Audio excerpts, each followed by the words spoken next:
इजाज़त है जिक्र शुरू किया जा सकता। खुदा का काम है दीन बनाना, नबी का काम है दीन पहुँचाना, इमाम का काम है दीन बचाना।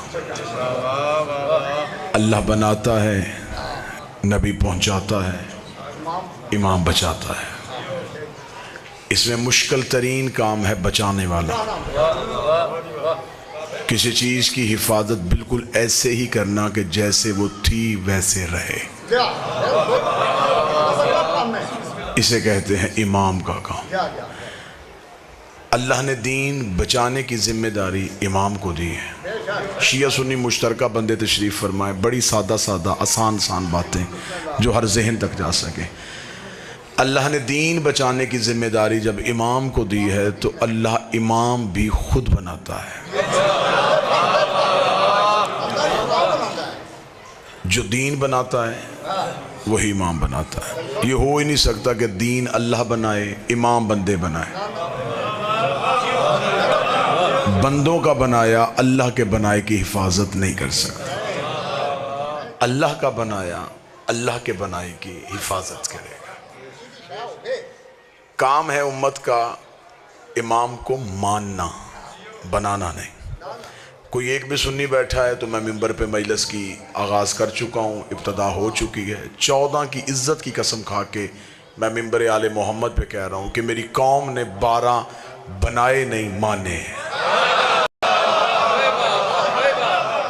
एक भी हमने यार इनमें से एक भी मुर्शिद अकील शाह जी हमने खुद नहीं बनाया। जैसे मैंने मिंबर पे बावजू बैठ के अपनी कौम के सामने कसम खाई है, कोई भी बंदा ऐसे कसम दे कि उसने भी अपना इमाम मानना है, बनाया नहीं। ये आम मसला नहीं है कि इमाम जिसे मर्जी इमाम बना ले, नहीं। जो बंदा नमाज हाथ बांध के पढ़ता है वो अपनी मर्जी से नहीं पढ़ता, अपने इमाम के कहने पे पढ़ता है। उसने नबी देखा नहीं, उसके इमाम ने उसे बताया कि नबी ऐसे पढ़ते थे, उसने यहाँ हाथ रख लिया। दूसरे के इमाम ने कहा नहीं नहीं नहीं, नबी यहाँ हाथ रखते थे, उसने यहाँ रख लिया। एक ने कहा नहीं, नबी नाफ के नीचे हाथ रखते थे, उसने यहाँ रख लिया। हमारे इमाम ने बताया कि वो खोल के पढ़ते थे, हमने खोल के पढ़ा। कोई मुश्किल बात एक लम्हे के लिए भी मैंने मजमे से नहीं करनी कि जो मजमे के सर से गुजरे और बंदे मेरी मजलिस के जाने के बाद सोच रहे हों कि पढ़ने वाला क्या पढ़ के गया और हमने सुना क्या है। मजलिस बोलने का नाम नहीं, मजलिस समझने का नाम है। एक बंदे ने बात समझ ली तो मैं समझूंगा मेरे आने का, तुम्हारे बैठने का मकसद पूरा हो गया। 1400 साल हो गए, बंदे अभी तक इसी बहस में उलझे हुए हैं। तेरी नमाज गलत है, मेरी नमाज ठीक है, तेरा वजू गलत है, मेरा वजू ठीक है। ये सारी बातें बाद में करना, पहले ये पता करो इमाम किसका ठीक है। वालेकुम सलाम। जिसका इमाम ठीक उसकी नमाज ठीक, जिसका इमाम ठीक उसका वजू ठीक, जिसका इमाम ठीक उसका रोजा ठीक। क्योंकि अमल कबूल होने हैं इमाम की वजह से। इसलिए तो अल्लाह ने क़यामत वक्त जो दिन था, अल्लाह ने पूरा मंजर कुरान में लिख दिया। खुदा ने कहा मैंने क़यामत वाले दिन बंदे नहीं उठाने कि उठो अपने अपने अमाल लेके ना। खुदा ने कहा यौमन नदउ कुल्ल उनासिम बिइमामिहिम, हम तुम्हें बुलाएंगे तुम्हारे इमाम के नाम पे। पहले इमाम आएंगे, फिर मानने वाले आएंगे। आगे इमाम खड़ा होगा, पीछे मानने वाले खड़े। अगर इमाम गया जन्नत में तो मानने वाले भी जन्नत में चले जाएंगे। वजअलना आइमतन यदऊना इलन नार, कुछ इमाम खुद भी जहन्नम में जाएंगे, मानने वालों को भी जहन्नम में लेके चले जाएंगे। बंदे परेशान हो सकते हैं, हम मुतमिन होकर सो जाते हैं। हमें पता है हमारा इमाम सिर्फ जन्नती नहीं, मालिक जन्नत भी है।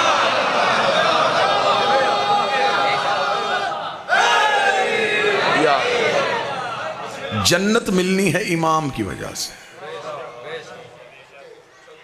क्योंकि इमाम अच्छा होगा तो मानने वाले पार हो सकते हैं। सादा ज़हन बैठे हैं, बात बड़ी आसान कर देता हूं। मुरीद गुनहगार हो गुजारा हो जाता है, पीर गुनहगार नहीं होना चाहिए, रहबर अच्छा होना चाहिए। वो काफिले लुट जाते हैं जिनका मीरे कारवाई अच्छा ना हो। हम दुनिया के सामने सीना चौड़ा करके कह सकते हैं हम गुनहगार सही, इमाम तो पाक है। ज़ाकिर अहले बैत बरादर वकार जनाब कल्ब अब्बास सलवी साहब तशरीफ़ ले आए। हम ख़ताकार सही, हमारा इमाम पाक है, सिफारिश करनी है इमाम ने, जिसे सिफारिश करनी वो ठीक होना चाहिए। बड़ी सादा बातें, बड़ी सादा गुफ्तगू। मोटरसाइकिल के कागज़ पूरे ना हो, पुलिस वाले बच्चे को रोकें, पुलिस वाले बच्चे को हवालात में बंद कर दें, तो घर का बुजुर्ग थाने उसे लेके जाता है जिसकी थाने में चलती है। वो कहता बच्चे से हो गलती गई है, अब सिफारिश चाहिए। सिफारिश वो ढूंढता है जो इतना मुअज़्ज़ज़ हो, इतना काबिल इज्जत हो कि उसकी बात मानी जा सके। ऐसा कभी भी नहीं हुआ कि छोटे केस में कोई अंदर हो और बंदा किसी इश्तिहारी को सिफारिशी ले जाए। ऐसा हुआ है कभी? अगर ऐसा कोई कर भी दे तो जो लेके गया, जिसको लेके गया, जिसको छुड़वाने गया, तो इसका मतलब है कि एक गलत सिफारिश ने 3 बंदे मरवा दिए। अल्लाह ने इतनी अकल दी है कि थाने में अल्लाह की अदालत में, तो जो मेरी तरफ रखिए, मैं इंतहाई संजीदा गुफ्तगू आपसे कर रहा हूँ। अल्लाह ने इतनी अकल दी है कि आपने थाने उसे लेके जाना जिसकी थाने में चलती है, अल्लाह की अदालत में उसे लेके जा जिसकी अल्लाह की अदालत में चलती है। वहाद घर तेरे नबी का घर ऐसा है जिसे अल्लाह ने शफाअत का ताज पहनाया। फरिश्ते गुनहगार को पकड़ के जहन्नम लेके जा रहे हों, ये हाथ छुड़वा के ला सकते, छोड़ हमारा है। सिफारिश सिर्फ इन्हीं की चलती है। जिसने इनकी सिफारिश देखनी हो, इन्होंने एक रात में हुर को अलैहिस्सलाम कर दिया था। इमाम बेहतर होना चाहिए, इमाम अच्छा होना चाहिए, इमाम ऐसा होना चाहिए जिसकी वजह से मानने वाला भी कामयाब हो सके। इसलिए खुदा ने एक सवाल कब्र में रखा है, एक क़यामत में रखा है। चंद सवाल फरिश्तों ने कब्र में पूछने, कुछ क़यामत वाले दिन पूछने। अमाल जितने भी हैं उनके सवाल क़यामत को होने, नमाज, रोज़ा, हज, ज़कात, ये सारे सवाल क़यामत में। कब्र में एक भी अमल का सवाब नहीं होना, कोई अमल का सवाल नहीं होगा। तेरी नमाजें कितनी थी, तेरे हज कितने थे, तूने रोजे कितने रखे। कब्र में पूछा जाएगा अकीदा, मन रब्बों का, तेरा रब कौन है, मन नबियों का, तेरा नबी कौन है, मन किताबों का, तेरी किताब क्या है, मन किबलतों का, तेरा किबला क्या है, मन इमामों का, तेरा इमाम कौन है। अगर तो कब्र में इमाम वाला जवाब ठीक हुआ तो फिर क़यामत वाले दिन नमाजें देखी जानी है।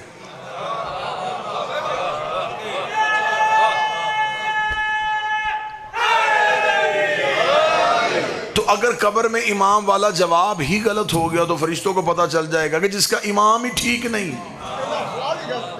तो फिर नमाजें तो इमाम की वजह से पढ़ी है ना। तो इसलिए तो इमाम वाला जवाब कब्र में पूछ लेना है। इसलिए तो हम अपने मरने वाले को मरने के बाद भी नहीं छोड़ते, हम उसे कब्र में लिटा के एक बंदा लहद में उतारते हैं और उसे कहते हैं इसके कांधे पकड़। वो कांधे पकड़ता है और मौलवी कब्र के सरहाने बैठ गया, इस्मा हम सुन समझ, तू इसी अकीदे पे हमसे जुदा हो रहा है। तो अल्लाह को रब कहता था, मोहम्मद को नबी कहता था, कुरान को किताब कहता था, काबे को अपना किबला मानता था। और थोड़ी देर बाद तेरी कब्र में 2 फरिश्ते आएंगे, वो तुझसे तेरे इमाम के बारे में सवाल करेंगे। घबराना ना, बोल के जवाब देना, अली मेरा इमाम, हसन मेरा इमाम, हुसैन मेरा इमाम, सज्जाद मेरा इमाम।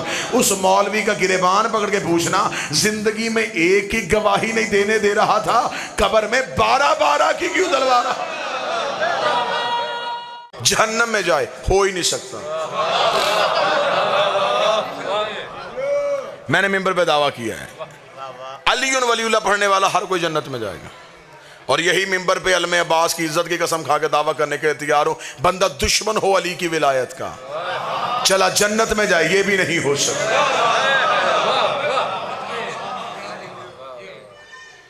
हाँ, आगे अली वलीउल्लाह की वजह से जन्नत मिल जाएगी। आगे फिर जन्नत के दर्जे हैं, जन्नत भी एक नहीं है, जन्नत के दर्जे हैं। 7 जन्नतें हैं, मासूम कहते हैं। मासूम फरमाते 7 जहन्नमें। अल्लाह ने जन्नतें भी 7 रखी हैं, दोज़खें भी 7 रखी हैं। मासूम फरमाते जो सबसे आला जन्नत है ना, उसे खुल्द बरी कहते हैं। ये जनाब सैयदा ने मखसूस की हुई है। साहिल ने हाथ बांध के पूछा था, मौला उस जन्नत में जाने के लिए क्या चाहिए?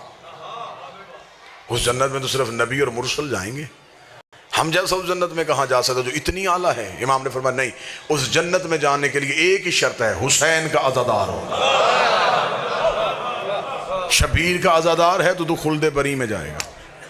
और मौला जहन्नमों में सबसे खतरनाक जहन्नम क्या है? इमाम ने फरमाया हाविया उसका नाम है, गहरी तरीन दोज़ख है, भड़कते हुए शोले हैं, इतनी खतरनाक है कि अल्लाह कुरान में कहता है कि हाविया से पनाह मांगो। तुम्हें पता ही नहीं कि हाविया क्या है।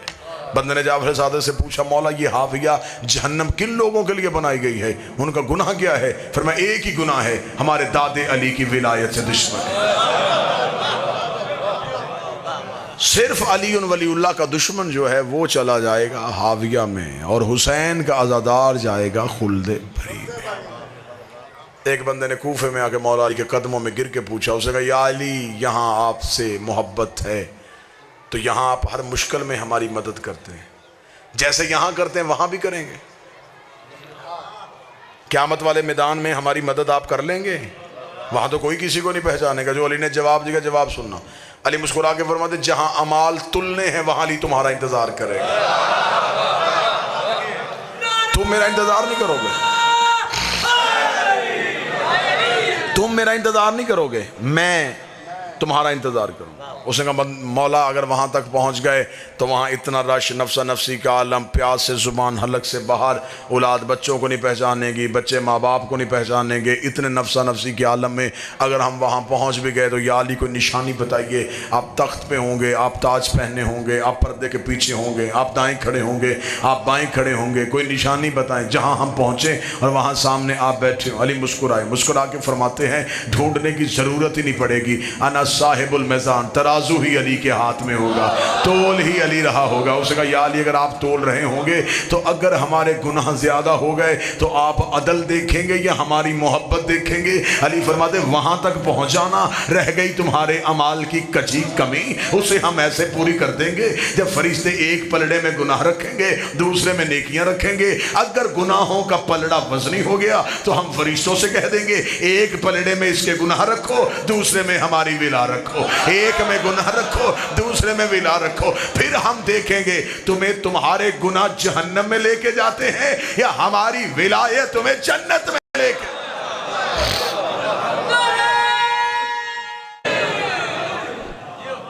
जन्नत मिलेगी अच्छे इमाम की वजह से। दुनिया में तुम्हारा काम इमाम बनाना नहीं, इमाम मानना। मज़हब अहले बैत में 12 हैं, 12 के 12 तैयब, 12 के 12 ताहर, 12 के 12 सैयद, 12 के 12 पाक, 12 नबी की औलाद, 12 के 12 वारिस कुरान। जो पहले ने हलाल किया वो 12वें तक हलाल, जो पहले ने हराम किया वो 12वें तक हराम। 12 के मुकाबले में दुनिया ने जितने माने गैर सैयद, ना औलाद रसूल, एक ने हलाल किया दूसरे ने हराम कह दिया, एक ने वाजिब कहा दूसरे ने मुस्तहब कह दिया। यहाँ 12 के कौल फेल में कोई तजाद नहीं आया। हमें फ़ख्र है दुनिया के पास जितने इमाम हैं वो मेरे इमाम के नौकर हैं। मैं लफ्ज़ तब्दील करता हूँ, लोगों के पीर हमारे पीर भाई हैं। मेरे अहले सुन्नत भाइयों के यहाँ सबसे जो मशहूर तरीन इमाम है वो इमाम अबू हनीफ़ा नुमान बिन साबित। जो हनफी हैं वो इमाम अबू हनीफ़ा की पैरवी करते हैं, उनके इमाम हैं, उनके यहाँ काबिल इज़्ज़त हैं। लेकिन अगर मज़हब अहले बैत के दरवाजे में आओगे तो वही अबू हनीफ़ा मैं सुन्नी किताबों से दिखाऊंगा। वो कह रहा अगर मैं 2 साल जाफर सादक की शागिर्दी ना करता तो मैं जहालत की मौत मर जाता।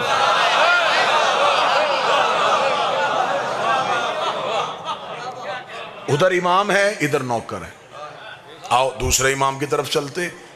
दूसरे इमाम है उनके इमाम शाफ़ई, उसने तो हद ही कर दी, उसने तो इंतहाई कर दी। ऐसा जुमला कह दिया कि आज तक अकलें शजदर है। इमाम शाफ़ी ने कहा, माता शाफ़ी लैसा यदरी अली रब्बाहु अम रब्बाहुल्लाह। शाफ़ी मर गया मगर पहचान ही नहीं सका अली अल्लाह है या अल्लाह अली है।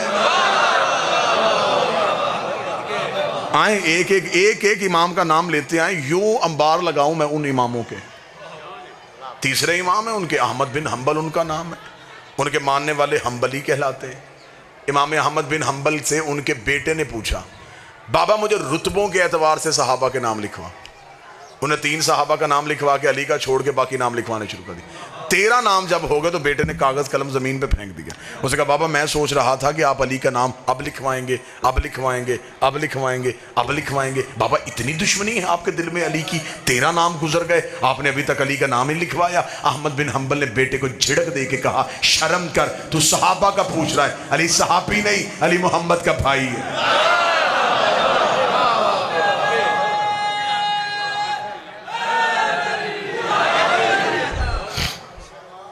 अगले इमाम है इमाम मालिक, और इमाम मालिक जो है, इमाम मालिक ने तो सारी पैरवी जाफर सादक की है। आज भी सऊदी अरब में जितने मालकी हैं वो हाथ खोल के नमाज पढ़ते हैं। वो कहता है कि मैं तो इमाम जाफर सादक की फिका की पैरवी करता हूं। इसका मतलब उधर इमाम है, इधर नौकर है। सहाबी जन्नत में जा सकता है, लेके नहीं जा सकता। सहाबी कौसर पी सकता है, तो जो आप मेरी तरफ रखेंगे पूरी, पिला नहीं सकते। हमारी मजबूरी है, हमें जाने वाला नहीं चाहिए, हमें लेके जाने वाला चाहिए। आप ज़हन मजलिस में लेके आए तो मैं बात आपसे करूं। अब जितने भी इमाम हैं ये वो इमाम हैं जितने मजहब जाफरिया के अलावा लोगों के पास इमाम हैं। मैं मिंबर पे बैठ के कुरान पे हाथ रख के ऐलान करें, उन इमामों में से किसी एक ने भी नबी को नहीं देखा। अगर आप उससे तरीके पूछेंगे, मैं तरीके बता दूंगा। एक 75 साल बाद आया, एक 85 साल बाद आया, एक 95 साल बाद आया, एक 120 साल बाद आया। अब जो 75 साल बाद आया, उन्हें क्या पता कि नबी नमाज कैसे पढ़ते थे? उन्हें क्या पता नबी रोजा किस वक्त खोलते थे? उन्हें क्या पता कि नबी का तरीक़ाकार क्या था? अगर आप कहेंगे कि आप शिया फिर बताएं आपने जिनसे लिया है, तो हम बता देते हैं हमने अली से दीन लिया है। उसने आंख खोली, नबी की गोद थी, नबी ने आंख बंद की, अली की गोद थी। हमने मजहब हसन से लिया जो नबी की गोद में रहते थे। हमने दीन हुसैन से लिया जो नबी के कांधों पे बैठते थे। 3 तरह के तरीके हैं दीन लेने के लिए। मौजू पसंद है या नहीं पसंद है? 3 तरह के तरीके हैं दीन लेने। सहाबा, अहले बैत, अज़वाज मुताहरात। 3 शारे हैं, 3 रस्ते हैं नबी तक पहुंचने के। या सहाबी नबी तक पहुंचाता है, या अहले बैत नबी तक पहुंचाते हैं, या नबी की बीवियां नबी तक पहुंचाती हैं। 3 तरीके हैं दीन लेने के। हम शिया जो है सिर्फ अहले बैत से लेते हैं। बाकी जितने मसलक हैं उनके पास 2 शारे हैं। वो कहते हैं हमारे पास 2 रस्ते और हैं। हम सहाबा के जरिए दीन लेते हैं, हम नबी की अज़वाज के जरिए से दीन लेते हैं। आंखों में आंखें डालो, किसी डेरे पे बैठ जाते हैं, फैसला पंचायत की सूरत में करते हैं। सहाबी पूरा दीन दे ही नहीं सकता। कैसे?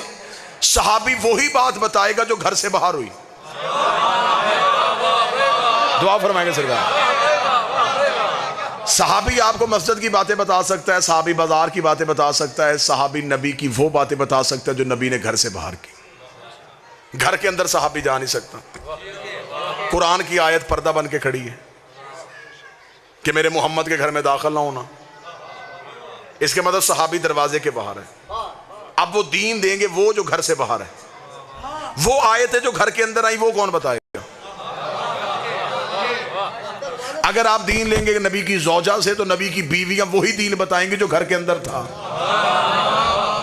उन्हें क्या पता मस्जिद में कौन सी आयत आई, मैदान में कौन सी आयत आई, रज़ा में नबी ने कौन सा खुतबा दिया, बज़म में नबी ने कौन सा खुतबा दिया। सहाबा घर से बाहर का दीन दे रहे हैं, नबी की बीवियां घर के अंदर का दीन दे रही हैं। हमें फ़ख्र है हमने दीन अहले बैत से लिया है। नबी घर में होते थे, ये गोद में होते थे। नबी मस्जिद में होते थे, ये पुष्ट में होते थे।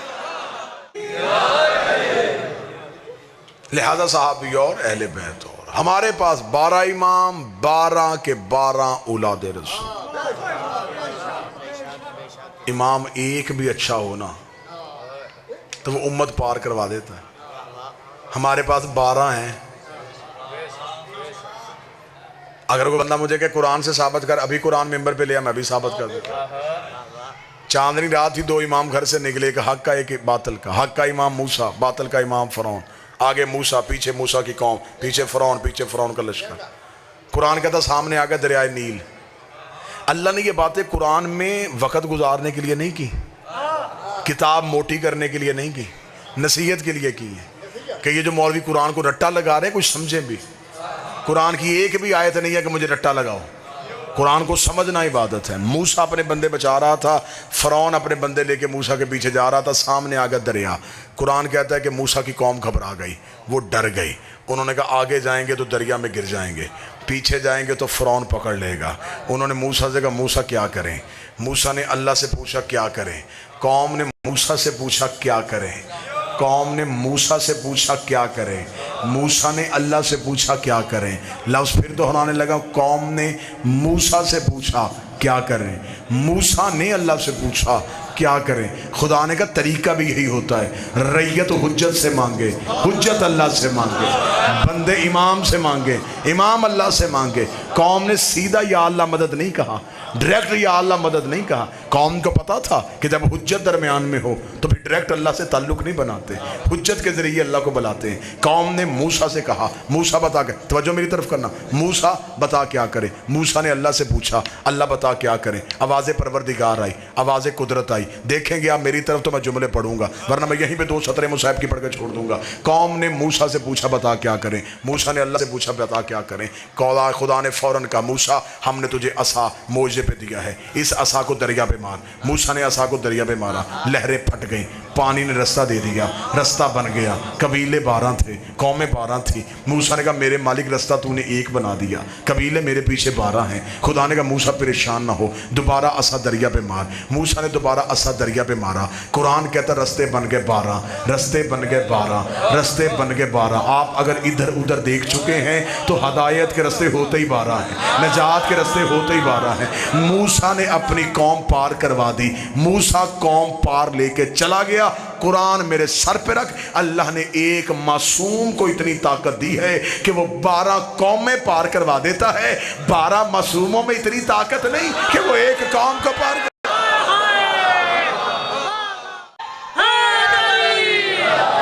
मूसा वाले सारे पार, किस वजह से? अमलों की वजह से, इमाम की वजह से। या तो मुझे कोई मौलवी साबित करे कि अल्लाह ने मूसा के बंदे अमल देख के दरिया से गुजारे थे, कि एक फरिश्ता दरिया के बाहर खड़ा हो गया था, ना ना ना पहले अमाल दिखाओ फिर बचाऊंगा। नहीं, उन्होंने कहा सारे गुजारो, इमाम अच्छा है। फ़िरौन के सारे मरे, इमाम बुरा था।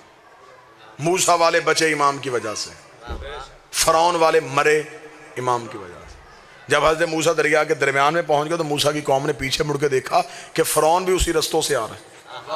उन्होंने कहा मूसा मौजज़ा हमारे लिए था, उसे कह रहा बंद कर, वो पीछे आ गया है। मूसा ने भागते हुए घोड़े पे कहा मेरे अल्लाह उसे तो रोक। फरमाया तू अपने बचा, तू अपने बचा, मेरे मालिक फ़िरौन मारना तो मार दे। खुदा ने कहा आज सिर्फ फ़िरौन नहीं मारना, आज आखिरी फ़िरौनी भी मारना है। इन्होंने झूठा इमाम बनाया क्यों था?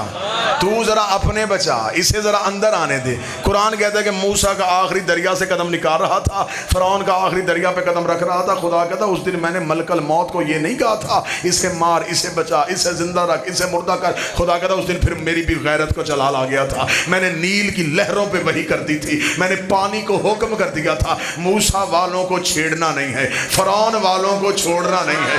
मूसा का कोई बंदा बचे ना, फ़िरौन का कोई बंदा बचे ना, मूसा का कोई बंदा मरे ना। मेरा अकीदा है अगर वही पानी पे हो सकती है, अल्लाह क़यामत को जहन्नम की आग में वही कर देगा। अली वालों को छेड़ना नहीं है, अली के दुश्मन को छोड़ना।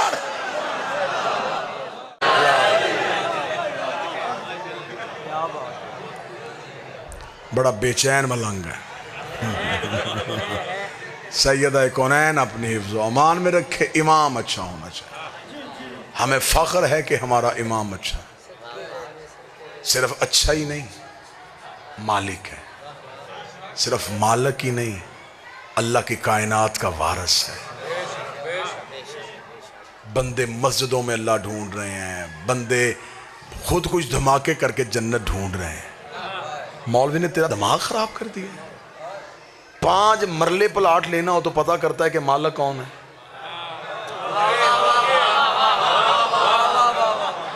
बंदे को जगह पसंद आ जाए और बंदा घर देखने के लिए जाए, दरवाजे पे दस्तक दे और कल्पवास अंदर से एक बूढ़ा बंदा बाहर निकले, बंदा कहे जी मैं ये घर खरीदना चाहता हूँ, अकील शाह जी वो कहे कि मैं बेच देता हूँ। बंदा कहे जी तू मालिक है, वो कहे नहीं मैं मालिक का सुसर हूँ।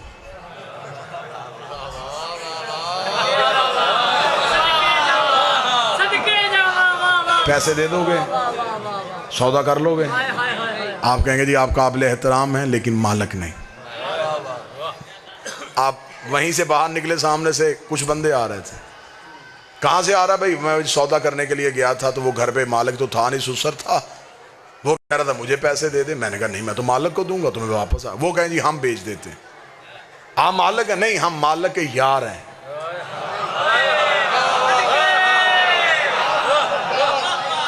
यारों को पैसे दिए, सुसर को पैसे दिए, साले को पैसे दिए, मालिक को दिए ना। तो अल्लाह ने इतनी अकल दी है कि 5 मरले के लिए मालिक ढूंढता है, सारी जिंदगी जन्नत ढूंढता रहा और मौलवी से पूछा ही नहीं कि जन्नत का मालिक कौन है।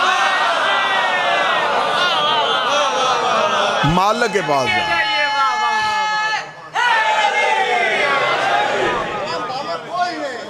बंदे ने अगर शायर बड़े नहीं थे, बड़े शायर ने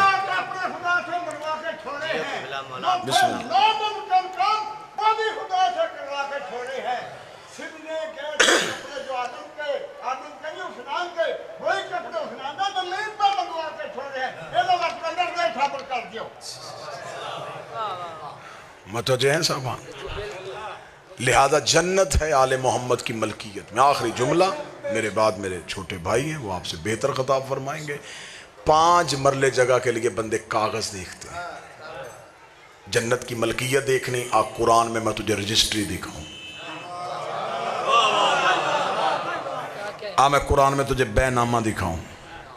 अल्लाह ने सौदा किया है जन्नत का, रजिस्ट्री कुरान में है, सूरह दहर में मालिकों का नाम लिखा हुआ है। खुदा कहता मैंने जजा में दे दी है, जन्नत भी हरीरे जन्नत है। हरीरे जन्नत कहते हैं जन्नत की खुशबू। खुदा कहता खुशबू भी मेरे पास नहीं,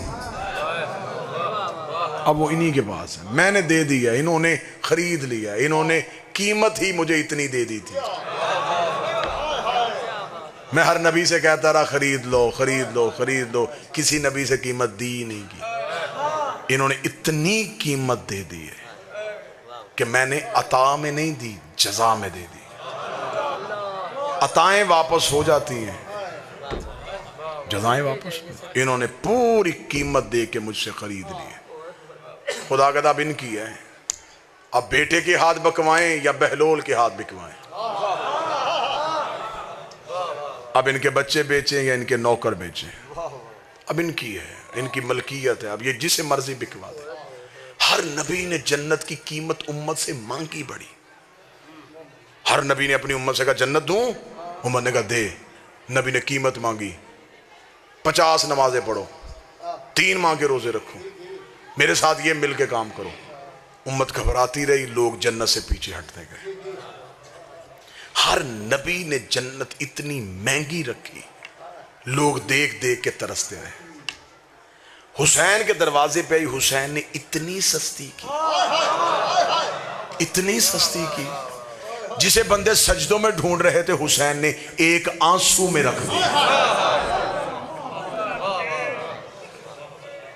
वहां नबी कह रहे थे सजदे दो जन्नत लो, नमाजें दो जन्नत लो, सर दो जन्नत लो। हुसैन ने कहा कुछ भी ना दे, एक आंसू दे, ले मुझसे जन्नत। अब अगली सत्र कहूंगा, कोई हाय कह देगा तो उसकी मेहरबानी है। हुसैन ने ली महंगी, बेची सस्ती।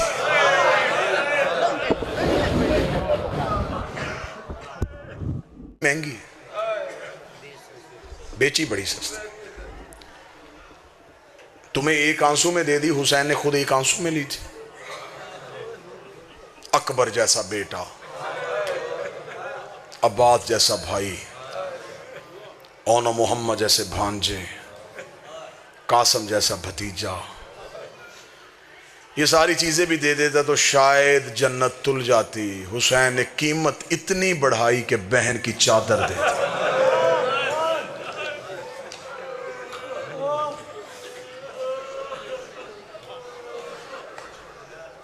बेटी के दुर दे दिए। अल्लाह मान। अक्सर बंदे कहते हैं कि हुसैन का मुहर्रम ख़त्म हो गया, ज़ैनब का मुहर्रम शुरू हो गया। मैंने ज़िंदगी में ये जुमला नहीं पढ़ा। हुसैन का मुहर्रम भी बहन का मुहर्रम था, बहन का मुहर्रम भी हुसैन का मुहर्रम। बुजुर्ग जाकर पढ़ते थे, जो ऊंट पे थी वो कम मुश्किल में थी, और जो नेज़े की नोक पे था वो ज्यादा मुश्किल में था। बहुत बड़ी मुश्किल होती है उस बहन को नंगे सर देखना जो जिंदगी में कभी भाई के सामने ना आई। भाई करबला में सो गया, बहन करबला में खैमे से उठी। जले हुए खैमे की राख से अली की बेटी ने अपना पहला कदम बाहर निकाला। तारीख़ इंसानियत हैरान रह गई। बीबी करबल से चली कूफा आई, कूफा से चली शाम आई, 72 बाजारों से गुजरी, 144 गलियों में खड़ी रही, 288 मोड़ों पे पत्थर खाए, 21 बार दरबार में पेश हुई, बगैर छत वाले जिंदान में रही, शाम से फिर मदीने आ गई, कैद होके फिर शाम आ गई। 6666 मील नंगे पांव नंगे सर सफर करके 15 रजब को शाम की पहाड़ी पे आके रो के कहती, मेरे अल्लाह अब ज़ैनब थक गई, तेरा दीन बच गया, मेरी नस्ल चली गई, तेरा कलमा बच गया, मेरा नमाजी चला गया। करबला के बाद जो पहली मंजिल सैयदों पे आई वो कूफा थी। अली की बेटी से शाम में एक औरत ने पूछा था, बीबी सबसे ज्यादा जुल्म कहाँ हुआ? फरमाया शाम में। बीबी सबसे ज्यादा मुसीबत कहाँ आई? फरमाया शाम। बाज़ औक़ात बंदे कहते हैं जी जाकर बड़ा सख्त मुसाइब पड़ गया। मुसाइब है ही सख्त। मुसाइब नरम होता तो सज्जाद का जिगर फटता। मुझे नहीं पता कि कौन क्या पढ़ता है, लेकिन मुझे अली की इज्जत की कसम, जब किताबों से रवायत पढ़ते हैं तो कई बार सोचते हैं कि ये रवायत मिंबर पे कैसे पढ़ेंगे। सामने नरम दिल लोग बैठे होते हैं, सामने सैयद बैठे होते हैं, ये रवायत कैसे पढ़ेंगे? फिर उन्हें लफ्ज़ों के गिलाफ चढ़ाते हैं, इशारों की ज़ुबान में मुंतकिल करते हैं, बदल बदल के रवायत आपको सुनाते हैं, तो फिर आप इतना रोते हैं। आपको सिर्फ जाकिरों ने इतना सुनाया कि शाम में पत्थरों की बारिश हुई, मेरी कौम ने रो रो के बुरा हाल कर लिया, मेरे सर पे अब्बास का अलम रख। सिर्फ पत्थरों की बारिश नहीं, शाम की औरतों ने खौलता हुआ पानी अली की बेटियों में फेंका।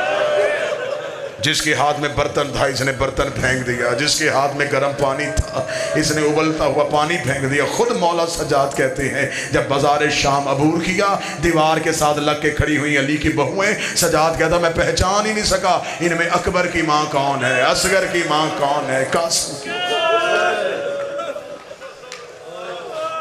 बाजार शाम तो पढ़ा ही नहीं गया। बाजार शाम पढ़े वो जिसने पढ़ने के बाद मर जाना हो, बाजार शाम सुने वो जिसने सुनने के बाद मर जाना। खबर ही नहीं कि शाम में कितना जुल्म हुआ। बीबी ने कहा सबसे ज्यादा जुल्म शाम में। औरत ने पूछा बीबी सबसे ज्यादा मुसीबत? फरमाया शाम में। औरत ने सवाल बदला, उसने कहा बीबी सबसे ज्यादा तकलीफ कहां हुई? अली की बेटी ने कहा कूफे में। उसने कहा बीबी जुल्म शाम में, तकलीफ कूफे में क्यों?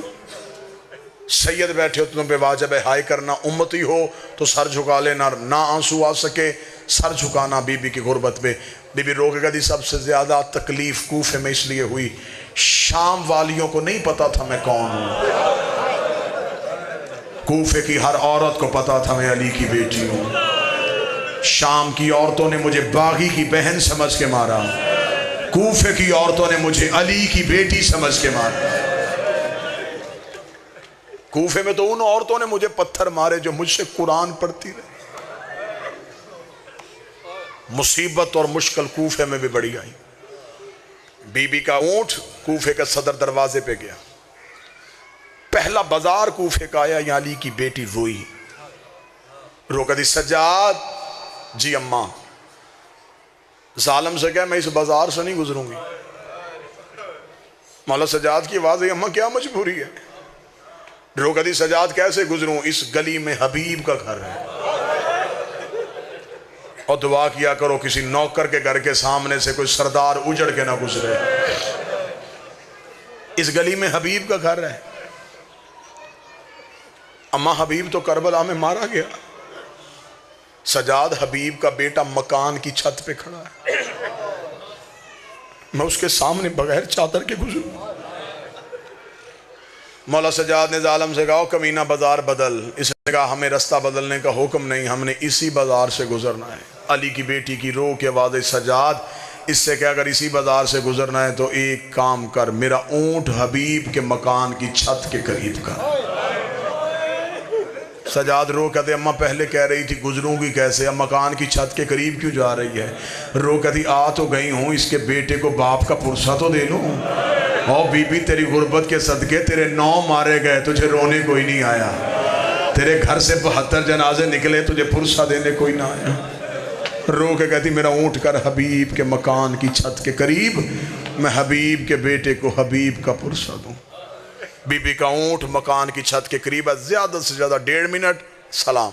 रो सको रोना, चीख मार सको चीख मारना, हाय कह सको हाय कह। जब बीबी का ऊँट हबीब के मकान की छत के करीब आया, हबीब का बच्चा छत पे खड़ा था। बीबी देख के कहती, ओ बच्चा, कैदियों का तमाशा देख। बच्चा आंखों पे हाथ रख के कहता, मुझे मना किया है मेरे बाबे ने, अब कैदियों का तमाशा नहीं देखते। बीबी की आवाज, छत पे क्यों खड़ा है। रो के कहने लगा, मैं तो अराक की तरफ मुंह करके खड़ा हूं। बीबी रो कहती, तेरा अराक में कौन आया है। रो के कहता, वहां मेरा मौला आया हुआ है, मेरा बाबा मौला से मिलने के लिए गया है, मेरे बाबा को मेरे मौला का खत आया था, मैं रोज छत पे खड़ा होके अपने बाबे का राह देखता, कहीं दूर से मेरा बाबा आता। इतना कहना था, बीबी तड़पी। बीबी कहती, या बुनैया अलैया, ओ बेटा करीब आ। बीबी ने इतना कहा, बच्चा हटना शुरू हो गया। जब बच्चा चंद कदम पीछे हटा, बीबी ने रो के कहा, मैं बुला रही हूं, तू आ क्यों नहीं रहा। उसने जो जवाब दिया, बंदा पढ़े अली वलीला जिगर ना फट जाए। बीबी ने कहा, मैं बुला रही हूं, तू आ क्यों नहीं रहा। बच्चा रो के था, बीबी मैंने पहली बार कोई औरत कैदी देखी है, मैंने आज तक कूफे में मर्दों के हाथ बदे देखे थे। अल्लाह जाने तेरे हाथ छुड़वाने वाले कहाँ चले गए, और तेरे हाथ की जुर्म में बांधे। बीबी रो के कहती, मेरा जुर्म बाद में पूछना, पहले जल्दी कर, अपनी माँ को कह छत पे तुझे कैदन बुला रही है। हबीब के बेटे के चेहरे पे सुर्खी आई। देखा बीबी, मैं अपने बाबे के बाद घर की गैरत का वारिस हूँ, मेरी माँ कभी भी मकान की छत पे नहीं आई, वो अली की बेटी की कनीज है, वो ज़ैनब से कुरान पढ़ती रही है। इतना जुमला कहना था, हबीब के सर ने परवाज किया, मकान की छत पे आया, आवाज आई, माँ को कहे आग लगा बुरके को। दरवाजे पे अली की बेटी खड़ी है, दरवाजे पे मोहम्मद की बेटियां।